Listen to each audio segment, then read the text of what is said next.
Assalamualaikum warahmatullahi wabarakatuh. Kembali lagi bersama channelnya DMT, Dunia Militer Terkini. Di video kali ini kita akan membahas tentang update berita militer Indonesia.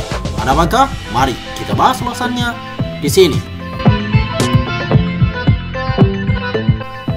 Baru-baru ini, manuver Prabowo dinilai berani bahkan melaju ke ekstrim. Setelah melakukan lawatan ke berbagai negara, Prabowo sambangi Rusia dan bertemu langsung dengan Presiden Vladimir Putin. Prabowo memberi isyarat untuk melanjutkan berbagai kesepakatan yang tertunda, seperti pengadaan Su-35. Tapi bocoran dari situs Rusia Sputniknews.com, Indonesia sedang membutuhkan alutsista kelas berat dan itu sedang dibicarakan dengan para petinggi Rusia. Tentu, di sini Indonesia harus benar-benar melobi Amerika Serikat untuk membebaskan sanksi untuk Indonesia. Dengan pengecualian, Indonesia hanya butuh alutsista untuk keperluan pertahanan bukan serangan. Dan untuk jet tempur generasi kelima Su-57, untuk langkah lanjut dari buntut penolakan Washington untuk memberikan F-35, dan tentu saja Indonesia tetap mengambil jet tempur F-15CX sebagai penyeimbang blok barat dan timur. Karena secara hukum internasional Indonesia adalah negara yang bebas dan tidak memihak blok barat atau timur. Jadi tidak ada alasan Indonesia harus menerima sanksi dari Amerika Serikat. Dan di sini ada sebuah artikel berita yang dirilis jonajakarta.com dengan judul S-400 dinilai cocok untuk Indonesia, tapi akibatnya bisa parah seperti yang dialami Turki. Mampukah Prabowo melobi Amerika Serikat? Indonesia sering dinilai cocok memiliki sistem peluncur rudal jarak jauh S-400, tapi akibatnya bisa parah jika membelinya. Pengalaman tersebut dimiliki Turki yang disanksi Amerika Serikat gara-gara mengakuisisi senjata buatan Rusia tersebut.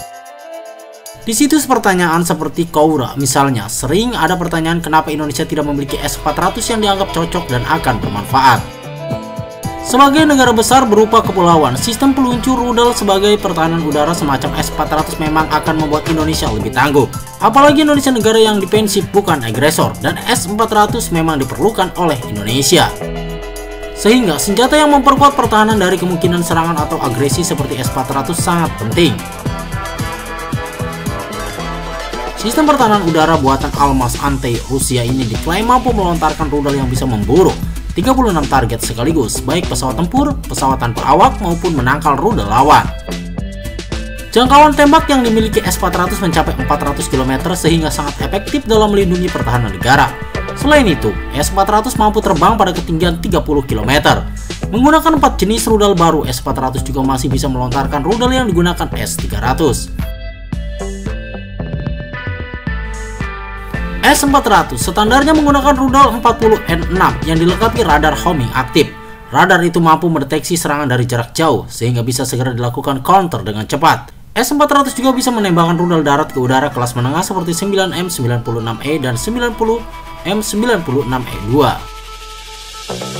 Gara-gara CATSA, Countering America as Adversary Through Sanction ACTS, Indonesia sampai membatalkan atau setidaknya menangguhkan membeli jet tempur Su-35 dari Rusia.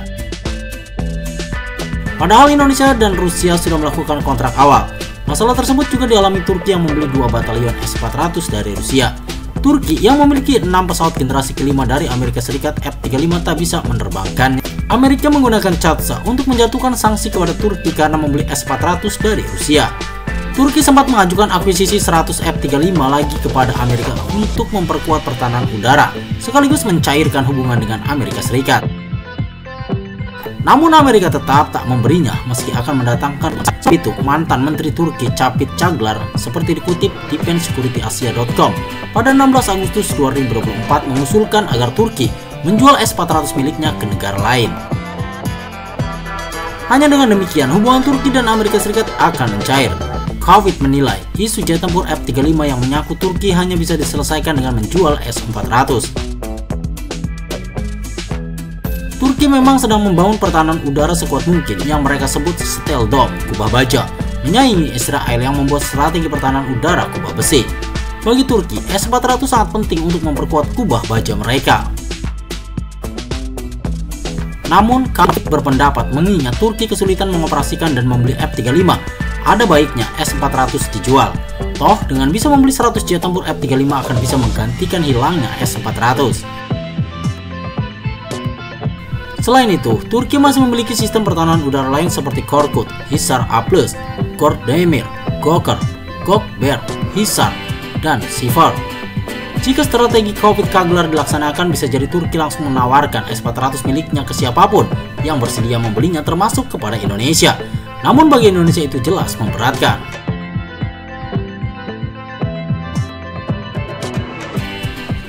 Dari artikel ini sudah bisa disimpulkan warawirinya Prabowo ke berbagai negara dari Turki dan ke Rusia.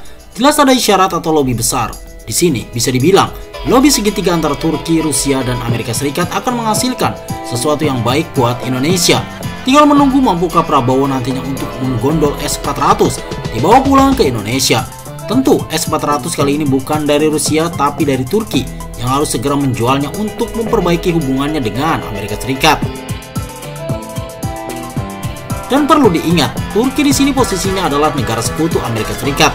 Tapi Indonesia jelas bukan sekutu negara manapun atau negara persemakmuran seperti Malaysia dan Singapura. Indonesia mendapatkan kemerdekaannya dengan jerih payah sendiri. Jadi sudah sepantasnya Indonesia mempunyai alutsista pertahanan tanpa ada tekanan dari negara manapun. Karena kita negara berdaulat dan semua yang di luar Indonesia adalah mitra. Dan perlu kita sadari bahwa luasnya wilayah Indonesia tak cukup hanya dijaga dengan rudal NASAM saja, tapi kita perlu yang lebih seperti S-400. Semoga di bawah kepemimpinan Presiden Prabowo Subianto, Indonesia bisa mewujudkan semuanya tanpa harus menimbang sanksi.